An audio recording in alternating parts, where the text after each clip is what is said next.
Hey, there you are. Where'd we leave off last time? Oh, right. I spent 3 whole days there investigating, but turned up almost nothing.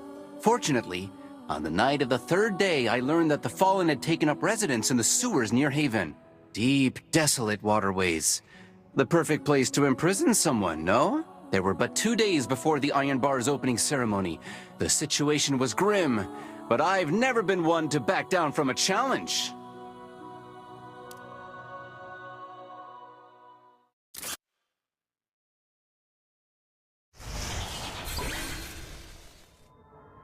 We need to find Scory as soon as possible.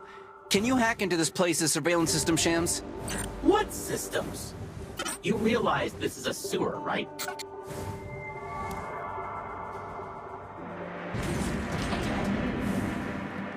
Careful, Peregrine. Looks like there was one heck of a fight here. These traces of light, they're from Scory! Light emissions are concentrated around this circuit. Is something wrong, Peregrine? Can you link up with a servitor? What? Are you out of your mind? That's Fallen tech! Fallen! But we don't have much time. Maybe the servitor contains surveillance data that can point us to Scory.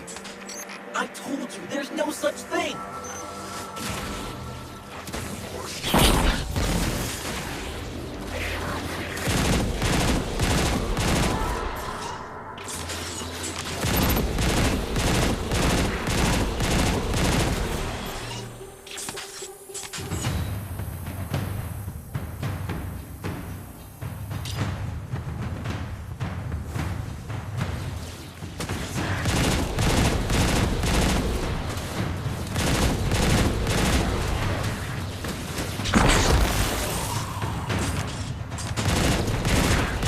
The fact that these 4-armed fiends showed up to attack us proves we're on the right track. They're trying to stop us. Hold on. I did find something. But you have to keep us both safe first. Time to be a hero.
I didn't see any of these surveillance data you were so keen to find, but I did stumble across something that looks important.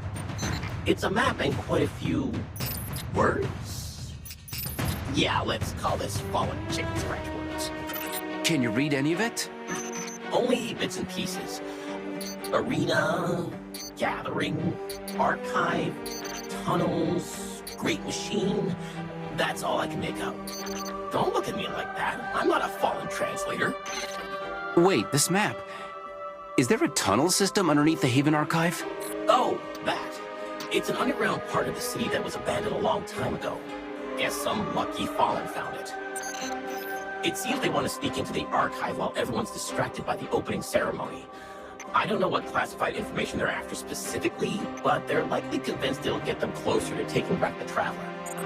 Make a clamor in the east, then strike in the west. A sound tactic indeed. Don't compliment the Fallen. I can't believe that we not only have to save the Iron Bard, but also protect Haven against a Fallen attack. Wait, protect Haven? Of course! Fate is testing us. It's given us a chance to thwart a great conspiracy. Or maybe Fate just wants you to tell Scory about what you found.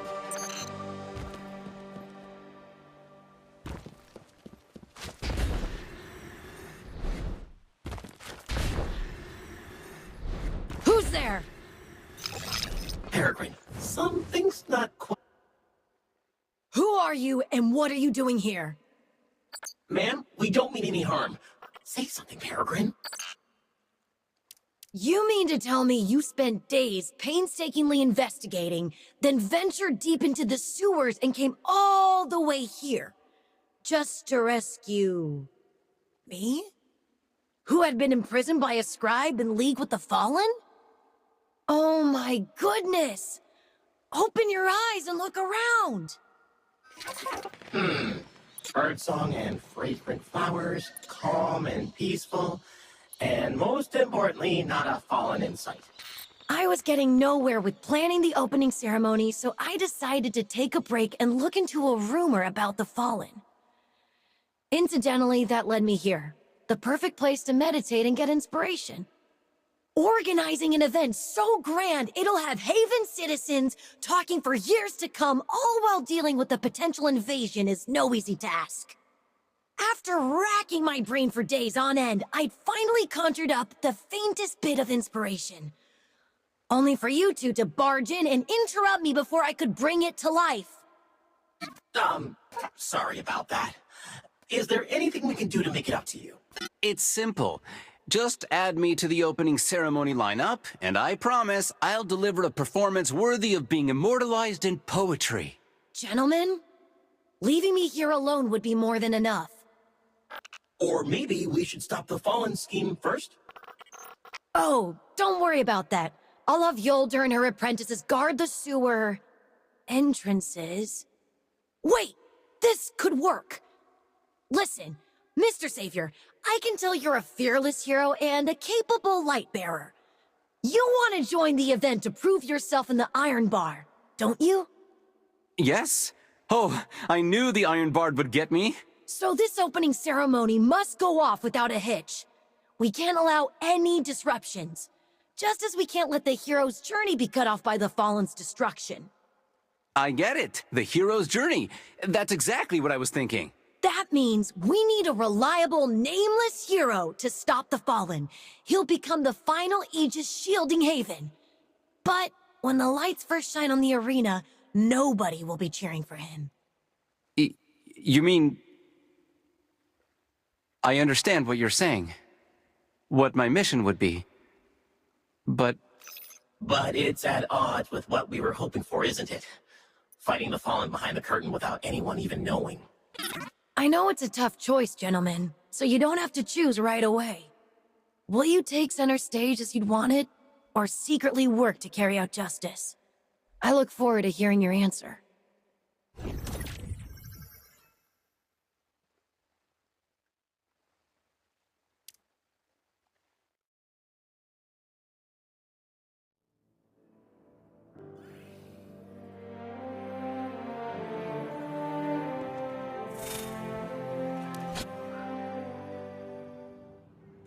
Then what happened? then Scory told me to meet her at Bad Old Time in a few days. No. What I mean is, what did you decide? Oh, that was a tough choice. I was having a hard time making up my mind. So a few days later, I met with Scory, and we had a long chat. We talked right downstairs. If you're interested, we can grab a drink there and continue the story. A hero's tale often starts at a humble establishment such as this.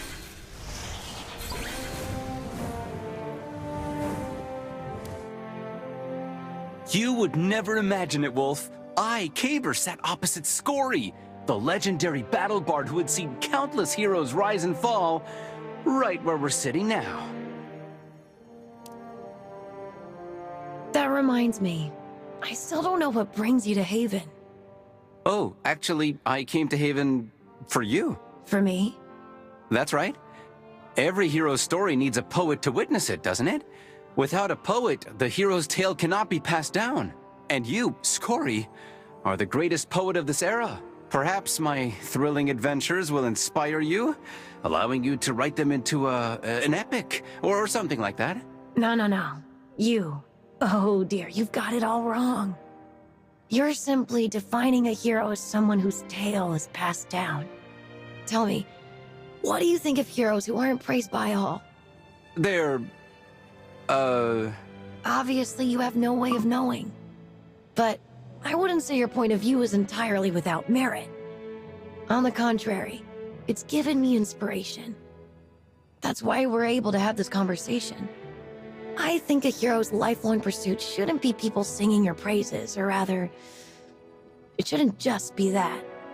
It should be a difficult trial, a fated challenge, even something as small as a tuft of golden fleece, like in the ancient legends.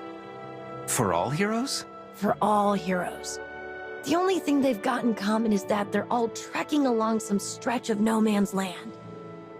And the havoc along the way may stop them in their tracks, but it can never hold them back. But that doesn't make sense. Everyone should have a goal to work toward, right?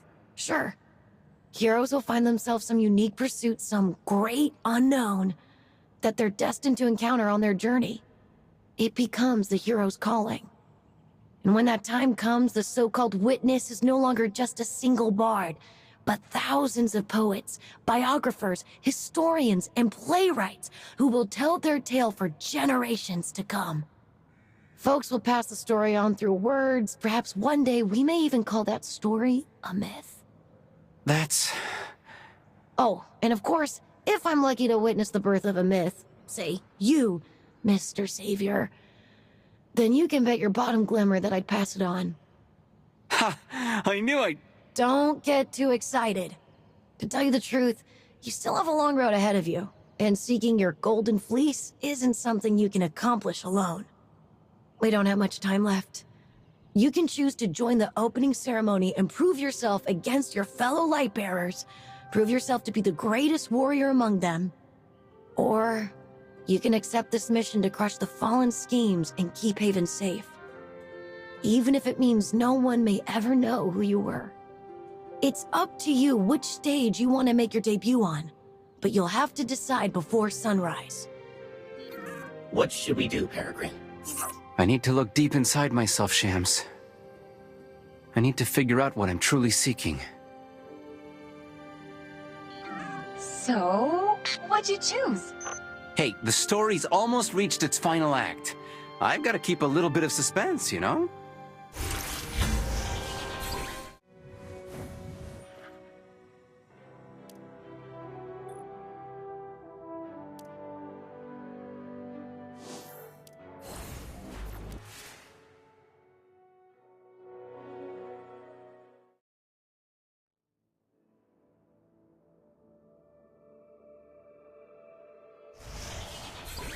I got you some help, by the way. I suppose you're not entirely rotten. Glad you finally see it.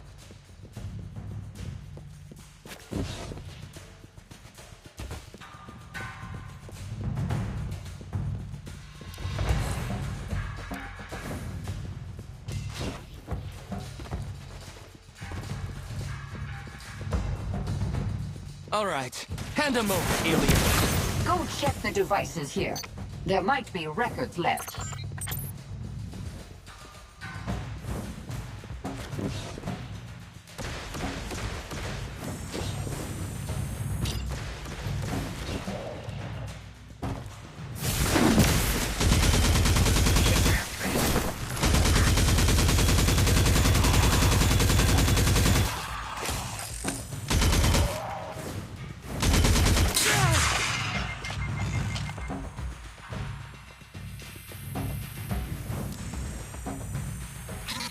Those are chips? A shame they're broken. Things can never be easy, can they? What is all this? What do these do? Stop! What's happening? Don't touch them. What's that? So So the Fallen did bring those people here. But why? So, what exactly are we looking at? A holographic recording. Unfortunately, the projector is terribly damaged. Some images won't show. I'll see if I can fix it.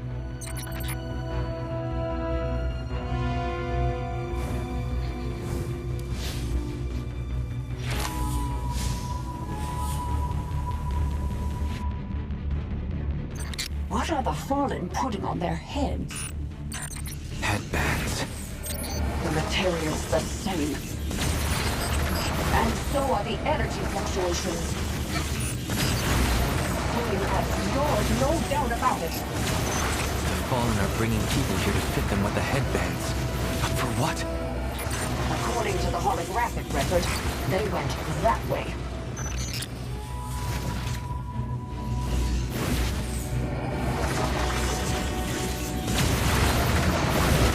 The civilians! Oh, they're being teleported away! Haven't you already defeated that servitor? If it's back for more, I'm happy to oblige.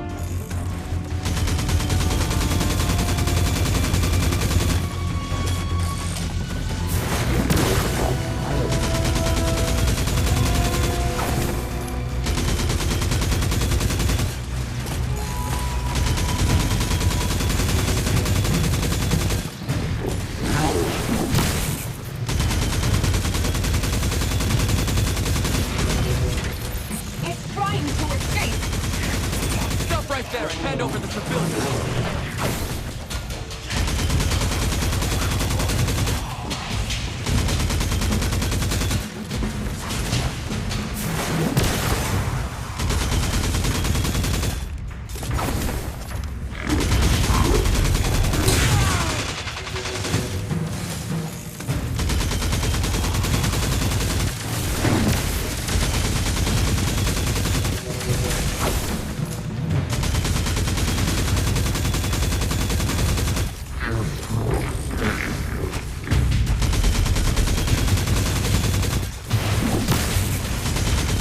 You think you overgrown bugs can stop me?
Cakewalk. Go check what's left of that servitor. See if there are any clues. Oh, crack the sword. From carrying. It looks like a defect. A kit bashed together. Huh? It's an access code? Let's take it back and try.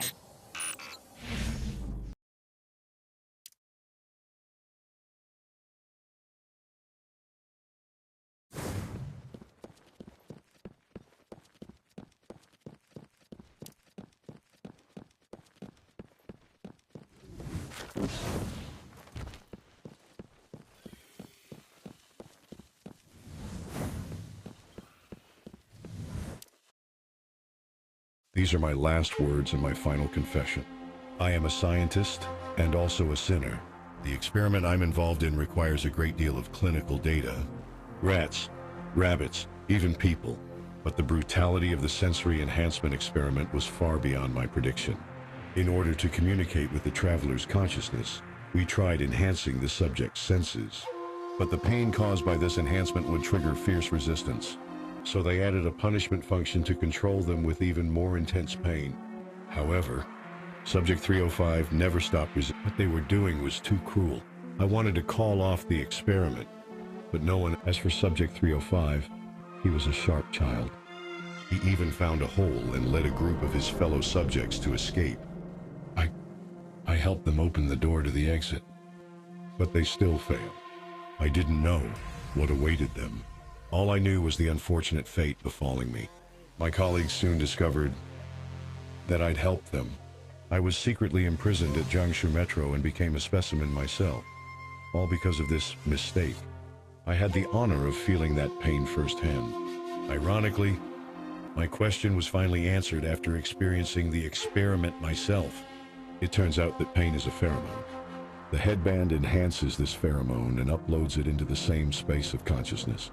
The pain is then shared among us all, and I can't take it any longer. Farewell. I hope that, through death, I can atone. Subject 305, Ning Fei. It's your nameplate. You. Give me a moment. All right. I'll contact Wolf and Zev. Zev, we ran into some trouble out here. I'll need your help. Come to the bonfire. Wolf and I are here.